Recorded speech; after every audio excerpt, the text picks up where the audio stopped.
Olá pessoal, tudo bem? Vamos lá? Dando continuidade a nossos estudos gramaticais, agora nós vamos ver o capítulo 7, que vai abordar as classes gramaticais, verbos e nomes, tá certo?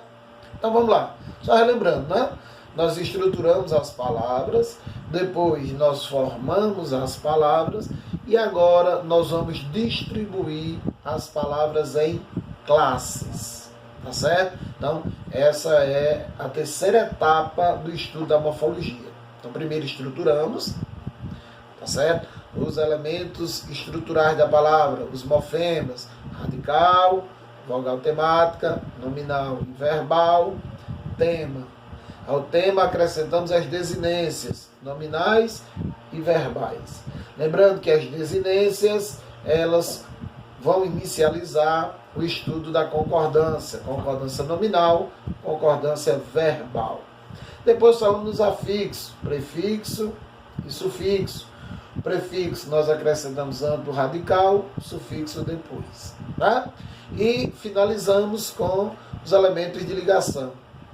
Tanto as consoantes como as vogais podem, tá certo, se juntar à estrutura das palavras para ligar a palavra a um sufixo. Tranquilo? Essa é a primeira parte. Aí a segunda foram os processos de formação. Então nós vimos dois processos de formação. A composição por justa posição, a composição por aglutinação. Na justa posição, os elementos agregados não alteram a pronúncia. Na aglutinação, os elementos agregados alteram a pronúncia. O segundo processo, aí veio a derivação. Primeiro tipo de derivação, nós somos derivação por acréscimo. Então, derivação prefixal, derivação sufixal, derivação prefixal e sufixal e derivação parasintêtica. Então, os casos em que nós vamos acrescentar os afixos. Tá? Então, o segundo processo de derivação foi por perda, a derivação regressiva da palavra derivada é menor do que a palavra primitiva. Aí nós falamos principalmente dos substantivos abstratos deverbais, derivados dos verbos. Né? O terceiro processo é a derivação imprópria, em que a palavra vai sofrer uma mudança de classe gramatical, ela sai da sua classe de origem, perde a sua propriedade primitiva e adquire uma propriedade derivada. Né? Aí veio o hibridismo, de junto radicais de línguas diferentes. Em seguida veio a redução, que nós chamamos a atenção que é um processo mais de fala, que vai ocorrer mais na fala, quando a gente fala falamos em refri, em pneu, em moto, tá certo? E tantas outras palavras que nós reduzimos na pronúncia. Vieram as onomatopeias, que representam os sons, os barulhos. Em seguida as siglas, a gente pega a primeira letra de cada palavra e forma aquela sigla.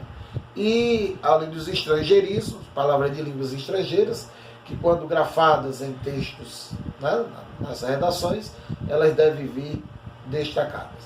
E finalizando com a chamada palavra valise, em que você pega o início de uma e o final da outra. Temos exemplo grenal. Eu vou deixar aqui um exemplo bem típico de uma palavra não só aglutinada, como uma palavra valise, tá certo? O pronome você, tão usual no nosso dia a dia. Então, você, Jonas, vossa mercê. Eu peguei o início do vossa e o final do mercê. Aí fiz vossa mercê. Então, ao longo do tempo, com voz mercê, ou sei, hoje praticamente a gente tem diminuído, reduzido bastante. Mas o pronome você é chamado de uma palavra valise. Ok? E agora, a terceira etapa que vem a parte de classes gramaticais. Nós estruturamos, formamos e agora vamos dividir, distribuir as palavras em classes. Então nós vamos ter duas classes, as chamadas variáveis, as chamadas invariáveis. Aí veja bem agora. Então existem critérios, Então qual é o critério para eu disponibilizar algumas palavras na classe das variáveis e na classe das invariáveis? Então vamos lá, quando é que a classe é variável? É até redundante, né, gente? Quando varia. Ou seja, mas linguisticamente falando, o critério para ela ser variável, para a palavra ser variável, é o critério de flexão. A gente diz que uma palavra varia quando ela se flexiona. Esse nome, variar e flexionar, não é isso? Mas flexão em quê? Veja, flexão de gênero e ou de número. Então, quando a palavra admitir uma mudança, uma flexão de gênero, masculino e feminino, ou de número, singular ou plural, aí nós distribuímos essa palavra no grupo das variáveis. Se ela não admitir flexão nem de gênero, nem de número, então essa palavra entra no grupo das invariáveis. Então, vale a pena chamar a atenção do seguinte: nesse grupo variável, as palavras que flexionam, quando você estiver estudando, tá certo? As palavras variáveis, excetuando o verbo, você estará estudando concordância nominal. Qual é a regra da concordância nominal? Que as palavras se flexionam em gênero e número para concordar. Então aí se concretiza o assunto concordância nominal, que se inicializou lá nas desinências, tá bom? Agora, o que é interessante, vamos raciocinar de uma maneira bem prática, uma família. Então, as classes de palavras, nós vamos tratá-la como família. Família tradicional cristã. Então, nós temos dois núcleos familiares. Quais são eles? O pai e a mãe. Nas classes de palavras, nós vamos ter o nome e o verbo. Tá certo? Nós vamos chamar essa família de sintagma. Sintagma nominal, sintagma verbal. Então, as palavras vão se estruturar em torno do nome ou em torno do verbo. Então, a partir das nossas próximas aulas, nós vamos estar falando de sintagmas. O que é um sintagma, Jonas? É um conjunto de palavras que gira em torno de um núcleo. Um núcleo nominal, que será o substantivo. Um núcleo verbal, que será o verbo. São essas duas classes de palavras que vão, tá certo, centralizar os nossos estudos. Então, pode olhar que daí para frente, que a gente falar, normalmente vai estar ligado a nominal e verbal. Concordância nominal, concordância verbal. Regência nominal, regência verbal. Adjuntos adnominais, adjuntos adverbiais. Então veja, quando não se refere ao nome, se refere ao verbo. Tranquilo? Para a gente direcionar, organizar aqui a nossa reflexão, nosso raciocínio. Então, dentro do grupo das variáveis, nós botamos o substantivo, que é o núcleo nominal, e ao substantivo nós temos 4 palavras que vão se referir a ele: o adjetivo, o pronome, o numeral e o artigo. Essas 4 classes de palavras, nós vamos chamá-las de determinantes. Vão determinar o substantivo. Determinar o que, professor? O gênero e ou o número, quando o substantivo não tiver uma desinência. Então, vamos dar um exemplo. Aluna. A palavra aluna é feminina. Eu não preciso de outra palavra para saber disso, já que a terminação A indica o gênero. Mas nós vimos que a palavra mapa não dá essa mesma informação. O A final de mapa não indica o gênero da palavra mapa. E aí, como é que eu vou saber? Como é que eu vou identificar o gênero da palavra mapa, se não tem uma desinência? É aí onde entra a função do determinante. Que normalmente a gente diz, usa um artigo. O artigo é um dos determinantes. Eu posso usar um adjetivo, belo mapa. Eu posso usar um pronome, nosso mapa. Eu posso usar um numeral, primeiro mapa. Então veja bem que tanto o adjetivo, o pronome e o numeral exercem a mesma função do artigo, ou seja, são determinadores do gênero do substantivo mapa. Para determinar o número da palavra mapa, eu não preciso, do determinante, eu preciso apenas da desinência, só botar o S, mapas. Se eu tirar o S, vai para o singular. Mas na palavra lápis, veja, eu vou precisar de 2 determinantes. Não dá para saber o gênero, só na palavra lápis, nem dá para saber o número, já que esse S da palavra lápis não indica plural. Então eu vou saber o gênero, se é masculino ou feminino, pelo determinante, e vou saber se está no singular ou no plural, também pelo determinante. Então algumas palavras, né, vão precisar de um determinante apenas, o de gênero, outras vão precisar dos dois, do de gênero e do de número. Ok? Então o substantivo vai ser o núcleo do sintagma nominal. O artigo vai fazer o quê? Defini-lo ou indefini-lo. A gente vai chamar de artigo definido e artigo indefinido. Tranquilo? O numeral pode quantificar, ordenar, multiplicar ou dividir o substantivo. Que aí na classificação dos numerais a gente vai chegar lá. Numeral cardinal, ordinal, multiplicativo, fracionário. Tá certo? Então, dentro da nossa estrutura do português, os numerais eles vão seguir como elementos referenciais de coesão. Quando a gente for estudar coesão, eu posso fazer coesão ao invés dos numerais, tá certo? De retomada, quando eu vou usar, né? Se eu não quero, para não repetir o nome, eu posso usar os numerais. Você pega uma música lá de diz assim, Terezinha de Jesus, foi a terra, foi o chão, acudi 3 cavaleiros, cada um chapéu na mão. Aí o verso seguinte vai dizer, o primeiro foi seu pai, o segundo, seu irmão, o terceiro foi aquele a quem a Teresa deu a mão. Então veja que a referência, né, anafórica, que a coesão aí é feita pelos numerais. Tá certo? Então, o emprego dele dentro do processo de redação e produção de texto, a gente vai explorar mais à frente. Tá bom? Então, os numerais, aí. Aí vem os pronomes, uma classe extremamente importante. Vocês vão ver no nosso material, vai ter um capítulo só para estudar pronomes, né? Que também de extrema importância na redação. Coesão o quê? Referencial. Anafóricos, retomada, catafóricos, que faz alusão ao que será dito. Então, os pronomes eles vão estar divididos em 6 grupos. Os pronomes chamados pessoais, que vão indicar o substantivo ser como pessoa do discurso. Tá certo? Então, você tem a primeira pessoa do discurso, que é quem fala. Você tem a segunda pessoa, que é com quem se fala. E você tem a terceira pessoa do discurso, que é de que ou de quem se fala. São os elementos, né? Então, os pronomes pessoais.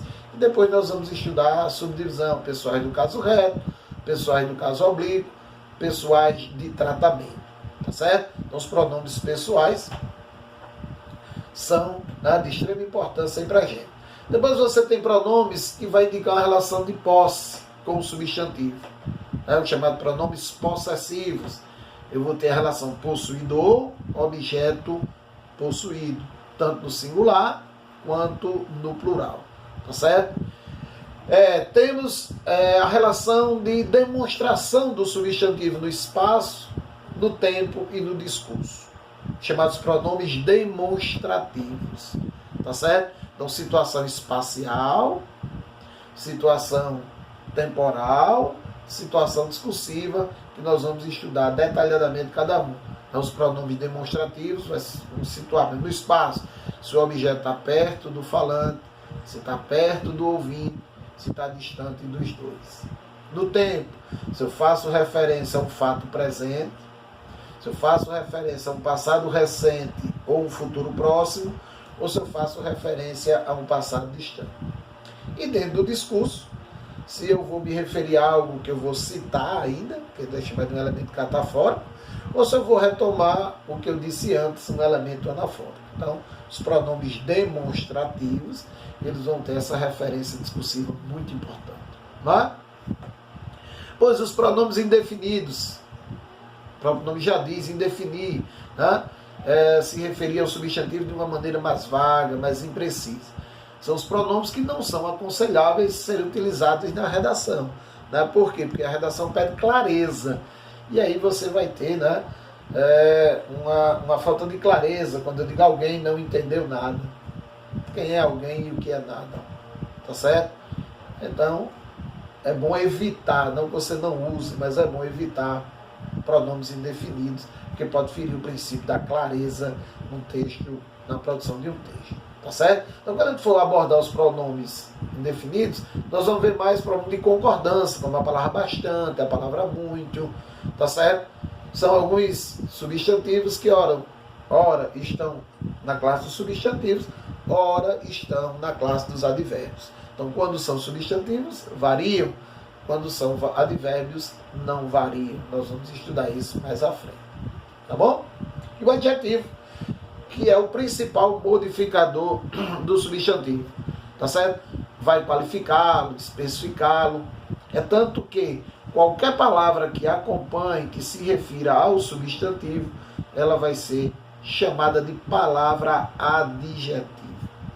Tá certo? Então, qualquer palavra que modifique, que determine o substantivo, ela é classificada como uma palavra adjetiva.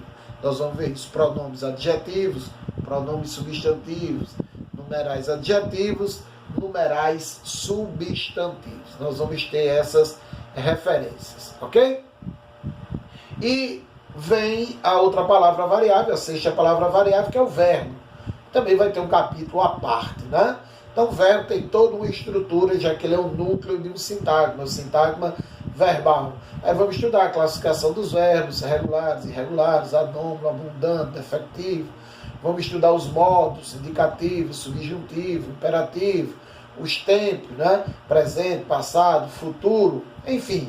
A estrutura verbal, ela é bem mais complexa. Então, o verbo vai ter essa fundamentação. Até porque ele é o responsável pela nossa comunicação. Veja que nós nos comunicamos efetivamente através de uma linguagem verbal. Essa linguagem verbal pode ser oral ou escrita. Tá certo? Então, oral vem a fala, vem o gesto, obviamente. Já a escrita não, vai ser somente através das palavras ou de imagens. Mas numa redação, por exemplo, você vai produzir um texto, então você não vai usar imagens, né? Você vai usar apenas palavras. Ok? Então aí, as 6 palavras variáveis. Substantivo, núcleo do sintagma nominal. Adjetivo, pronome, numeral e artigo, determinantes do substantivo. Virão juntos do substantivo. Nós vamos chamar de adjuntos adnominais. São eles que vão se flexionar em gênero e número para concordar com o substantivo. Tranquilo? E o verbo, que vai ser lá a parte, né? Do lado das invariáveis, aí nós temos os conectivos. Então, são conectivos, elementos de ligação. Temos os conectivos de palavras, temos os conectivos de orações. Quais são os conectivos das palavras? As preposições. Aí o assunto entra regência. Regência verbal, regência nominal. Tá certo? Nós vamos estudar que o uso de uma preposição, ela pode mudar o sentido. Se eu disser assim, o amor dos pais, não é a mesma coisa que dizer o amor aos pais. A resposta do professor, a resposta ao professor. Vai haver uma mudança de sentido aí em relação ao nome, ao sentido da frase. Correto? Quando eu digo assistir algo, é auxiliar. Quando eu digo assistir a algo, é ver, presenciar. E o que foi que mudou? O que é que causou essa mudança? A preposição. Tá certo? Então, e no caso da preposição, vem o assunto crase. Tá certo? A crase é a fusão de 2 letras iguais. E a primeira delas é justamente a preposição. Né? A gente vai estudar crase, é o quê? É preposição a mais. Preposição mais artigo, preposição mais pronome. Ok? As preposições, caso e regência. Depois vem as conjunções, que aí já entra o período composto. Tá certo? Então eu tenho conjunções coordenativas, conjunções subordinativas, que na redação a gente vai chamar isso de coesão sequencial. Você vai produzir um texto, eu vou dar sequência à minha frase, tá certo? Ao meu período. Eu posso fazer uma sequência coordenativa, eu posso fazer uma sequência subordinativa, ou posso misturar, fazer um período misto, por coordenação e subordinação, como veremos mais à frente. Tá certo? Então vamos ver as conjunções coordenativas, que vem aditiva, adversativa, alternativa, conclusiva, explicativa. E vem as subordinativas, causal, consecutiva, comparativa, enfim, toda aquela classificação que na aula sobre conjunções nós vamos detalhar, ok? Vem a interjeição, que é um estudo à parte, né? E por último, a quarta classe variável, que é o advérbio, que é o modificador do verbo, que vem junto do verbo, né? Que na análise sintática nós vamos chamar de adjuntos adverbiais. E aí eles serão classificados conforme o sentido. Adjunto adverbial de tempo, de lugar, de modo, de afirmação, de negação. Então vai ser o aspecto semântico dele que vai influenciar o verbo, tá certo? Então, esses adjuntos adverbiais são os modificadores do verbo. Tranquilo? Então, aí são as nossas 10 classes de palavras. As 6 variáveis, as 4 invariáveis. Lembrando, né, nós vamos começar a usar o termo sintagma. Sintagma nominal, onde tem o núcleo o substantivo. Sintagma verbal, onde temos o núcleo o verbo. Quando nós formos estudar análise sintática, termos essenciais, termos integrantes e termos acessórios da oração, aí nós veremos com mais detalhe a importância do substantivo e do verbo dentro dessas funções. Ok, meus caríssimos alunos? Então, aí a parte de teoria do capítulo 7. E ficam os exercícios do dever de casa para a gente corrigir nas nossas lives, tá certo? Que são os exercícios da página 27 até a página 32. Esse é o dever de casa de vocês, tá bom? Então, na nossa próxima aula, nós vamos, né, corrigir a nossa tarefa, tá bom? Então, até o nosso próximo encontro.